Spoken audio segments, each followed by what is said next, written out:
শুভ সকাল বন্ধুরা। আজ তো আমি অনেক সকাল সকাল উঠেছি, কেন ছেলের পরীক্ষা আছে, ছেলে ওই জন্য অনেক সকাল যাবে।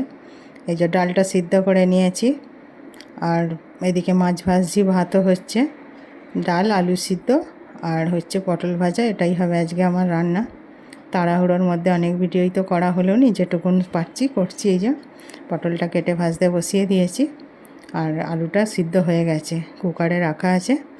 আর পেঁয়াজ লঙ্কা ভেজে আলুটা মাখাবো, আর মাছের ঝাল এইটুকুই করতে পারবো। ছেলে উঠে গেছে, মুখ দিয়ে স্নান করতে চলে গেছে, হয়ে গেলেই খেয়ে নেবে। এদিকেই পেঁয়াজ টমেটো দিয়ে মাছের ঝাল বসাবো। এখন ঝাল হয়ে গেছে, এবার সম্বুড়ে দিয়েছি ডালটা। এই যে ছেলের খাবারটা রেডি করে রেখেছি, ঠান্ডা হচ্ছে, পাখাটা চালিয়ে দিয়েছি, ওই জন্য এখানে একটু দাঁড়িয়ে আছি। তো ছেলে এলে এবার আমি রান্নাঘরে চলে যাব, বিকেলের তরকারিটা করবো, বা টুকিটাকি কাজ তো কিছু আছে সেইগুলো করতে থাকবো। এই যে ছেলে এখনও আসেনি, ও একেবারে রেডি হয়ে নামবে, এসে খেয়েই চলে যাবে আর কি, ব্যাগপত্র গুছোচ্ছে। আর আমার বিকেলে রান্না যে কাটা হয়ে গেছে, রান্না বসাচ্ছি। আর এই যে একটু ডিম করছি।